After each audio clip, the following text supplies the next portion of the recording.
안녕하세요. 부자엄마연구소 TV입니다. 오늘은 지난 시간에 이어 세 번째 이야기 준비했는데요. 투자에서 희소 가치는 곧 돈이다 라는 주제입니다. 오늘 영상은 지난 시간 영상들보다 길이가 좀 짧을 것 같은데요. 영상의 길이는 짧지만 굉장히 중요한 내용이니까 한번 귀 기울여서 들어보시면 좋을 것 같고요. 자, 희소가치라는 이 표현이 좀 생소하신 분들도 있을 것 같은데, 사실 대부분의 투자에 있어서 이 가치 상승을 일으키는 그 기저에는 바로 이 희소가치라는 것이 키워드가 숨어져 있습니다. 요즘 많은 분들이 관심을 가지는 투자 대상 중 아파트. 이 아파트의 희소가치는 어떤 것들이 있을까요? 대표적으로 역에서 가까운지, 역세권, 혹은 좋은 학군이 있는지, 학세권, 혹은 뭐 좋은 유명한 상권이 있는지, 몰세권 등등이 있습니다. 그리고 비슷한 부동산이지만 이 땅 같은 경우는 이 희소가치가 조금 영역이 다른데요. 아파트와 비슷하게 역세권 굉장히 중요한 희소가치의 요인으로 작용이 되고요.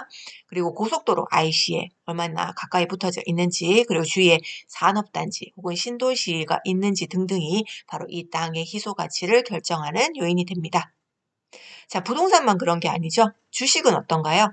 최근에 코로나로 인해서 이 코로나 치료제 임상을 거쳤느냐, 혹은 1상을 거쳤느냐, 2상을 거쳤느냐 등등에 따라서 이 주식의 희소 가치가 결정이 됩니다. 그래서 그것은 곧 가격 상승으로 이어지죠.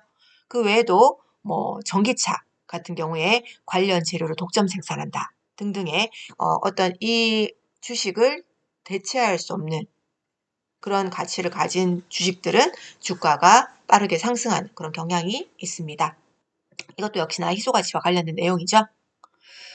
그리고 이게 뭐 부동산이나 주식처럼 우리가 알고 있는 흔한 그 투자 대상은 아니지만, 이 명품에서도 사실은 희소가치가 적용이 되고 있습니다. 뭐 한정판이라고 하는 건데요. 뭐 리미티드, 뭐 에디션, 뭐 이런 식으로 나오죠. 요게 바로 그 내용인데 수익률이 1000%에 달했다고 합니다. 그러니까 무려 10배가 올랐다는 거죠. 스니커즈가. 예, 도대체 어떤 스니커즈이길래. 여기 보시면은 나이키가 나이키하고 뭐 그레이트 풀데드라는 뭐 어떤 다른 회사하고 같이 이렇게 조인트를 해가지고 한정판을 상품을 만든 거예요. 그래서 나이키긴 나이키인데 이 다른 그 회사의 어떤 그 심볼을 상징하는 뭐 노란 곰에 북실북실한 털이 연상되는 이런 걸 좀 더 붙여서 기존의 나이키 상품하고는 좀 차별화된 그 한정판 상품을 만들어낸 거죠. 그래서 보시면은 이게 나왔을 때 발매가는 12만 9천 원이었대요. 근데 발매 즉시에 거래된 가격은 130만 원 정도로 무려 10배가 되는 가격으로 거래가 됐다는 거예요.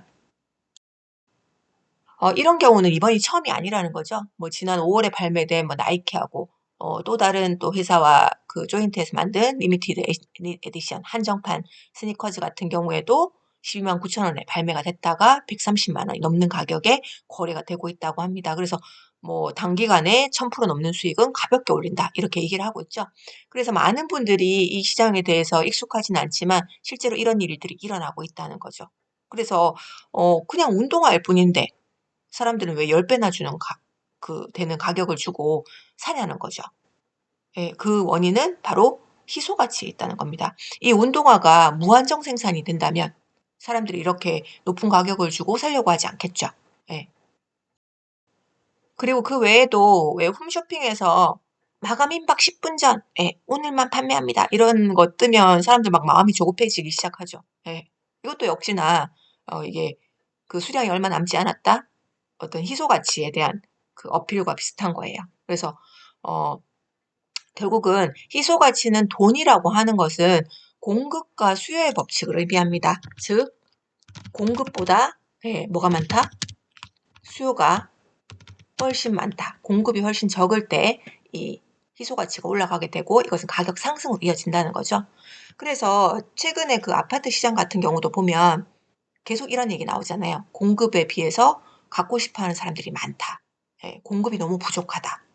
결국은 이게 희소 가치와 연결이 되는 그런 말들이라는 겁니다. 그래서 투자를 하실 때 이 희소 가치라는 키워드를 이해하시면 이 투자 상품의 가치를 판단하는 데 굉장히 큰 도움이 됩니다. 자, 이번에는 이것을 암호화폐 시장에 한번 적용을 해볼게요. 이 비트코인 같은 경우에 최초의 암호화폐라고 볼 수 있는데 암호화폐 시장에서의 삼성전자 혹은 테슬라라고 불리웁니다. 그러니까 이 비트코인을 대체할 것은 없다는 거죠.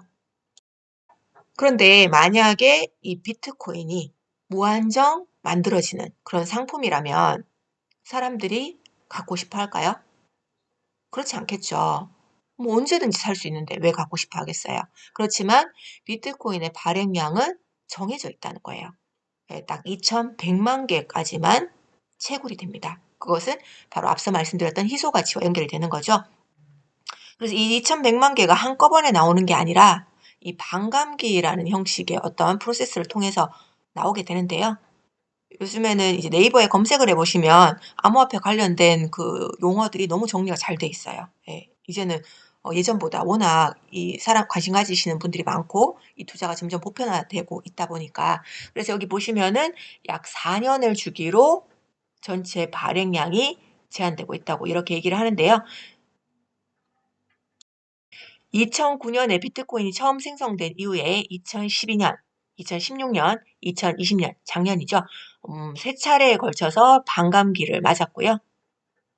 이 반감기를 거칠 때마다 이 채굴되는 비트코인의 수가 점점 줄어들게 됩니다. 이 공급이 줄어든다는 것은 앞서 말씀드렸듯이 희소 가치가 올라가는 것과 연계가 되기 때문에 실제로 반감기가 있었을 때마다 비트코인 가격이 많이 상승하는 모습을 보였었습니다. 그래서 여기 보시면 2016년 두 번째 반감기 때는 약 80만 원대의 비트코인 가격이 30배나 넘게 상승을 하면서 2017년에는 2,800만 원 선까지 급등을 했었고요. 2020년 작년 세 번째 반감기는 그 바로 직후에는 별로 변화가 없었지만 작년 말 올해 초에 엄청나게 상승을 하면서 거의 5천만 원까지 올라갔다가 지금 조정을 받고 있죠. 그래서 기사에 비트코인 반감기 이런 내용 한번 쳐보시면 이런 그 기사나 공부할 수 있는 자료들이 굉장히 많이 나와 있어요. 제가 굉장히 놀라운 게 저도 2018년 말 2019년 초부터 이 시장을 계속 들여다보기 시작했는데 왜냐하면 제 돈이 들어가 있으니까 최근에 그 미디어 뉴스나 방송에서 그 언급이 되는 암호화폐 비트코인 얘기를 보면 정말 소름 끼칠 정도로 큰 변화를 보이고 있어요. 왜냐하면 작년까지만 해도 이 비트코인 암호화폐는 주로 사기라는 그런 단어들이 자주 언급이 됐었거든요. 근데 요즘에는 너무나 자연스럽게 공부하고 비트코인 투자하셔야죠. 예, 공부하려면 이렇게 해보세요. 이렇게 너무 친절한 가이드를 알려주는 곳들이 많아졌고요. 방송에서도 연예인들이 얼마 전에도 현영이 이런 얘기 했거든요. 어, 주식이나 부동산이나 비트코인은 공부하고 투자해야 됩니다. 예. 예전에는 이 비트코인이 워낙 사기라는 인식이 강했기 때문에 공인이 방송에서 이런 얘기를 한다는 거는 있을 수 없는 일이었겠죠. 근데 요즘은 너무나 자연스럽게 유명한 사람들조차도 이런 얘기를 한다는 거예요.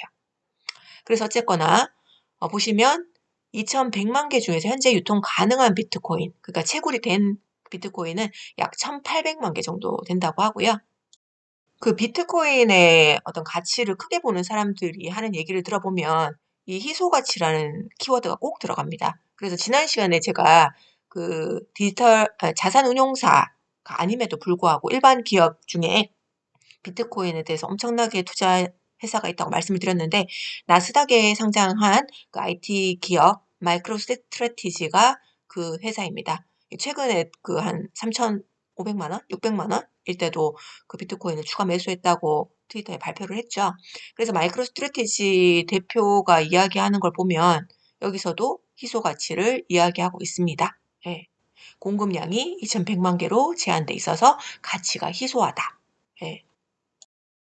그리고 요 발행량 관련된 내용은 그 업비트라고 가상화폐 거래소에 가보시면 이 비트코인 정보를 누르시면 여기에 총 발행 한도라고 해서 2,100만 개가 표시가 되어 있습니다. 이것은 암호화폐마다 총 발행 한도가 조금씩 달라요. 그래서 아무래도 그 발행량이 어마어마하게 많은 거, 뭐 무제한인 것보다는 아무래도 좀 정해져 있고 그 수가 작은 거가 더 가치가 있겠죠.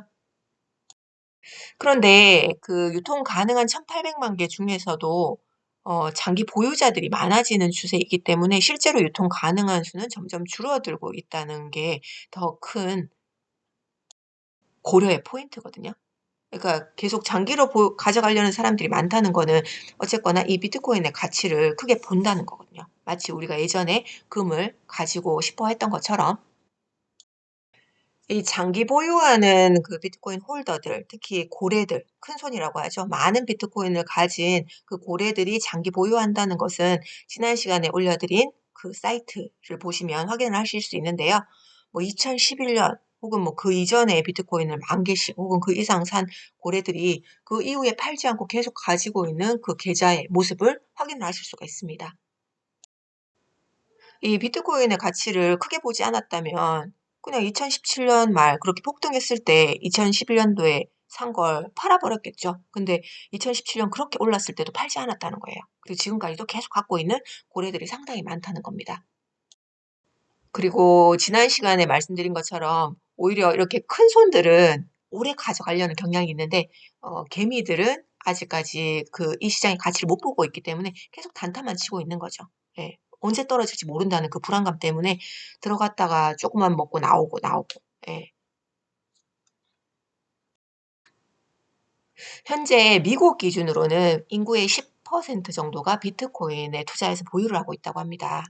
그런데 이 비트코인 같은 경우 디지털 금이라고 하잖아요. 만약에 미국의 전 국민이 혹은 전 세계 사람들이 집집마다 금을 보유하듯이 이 비트코인을 보유하게 된다면 어떻게 될까요? 이거는 결국 제가 앞서 말씀드렸던 오늘의 주제, 희소 가치. 예. 결국 공급보다 수요가 훨씬 많아질 때, 혹은 다르게 말하면 수요보다 공급이 훨씬 적을 때 이 가치는 어떻게 될까요? 그것을 한번 생각해 보시면 이 비트코인의 가치를 정말 다른 사람들의 어떤 그 가십이 아니라 자기만의 기준으로 판단해 볼 수 있는 그런 근거가 될 수 있다고 생각을 합니다. 그래서 뭐 비트코인 암호화폐뿐만이 아니라 여러분들이 앞으로 만나게 되는 다양한 투자 상품에 대해서도 이 희소 가치를 적용해 보시면 정말 좋은 투자의 기회를 잡는 데 큰 도움이 되실 거라고 믿어 의심치 않습니다. 이상 부자엄마 연구소 TV였습니다.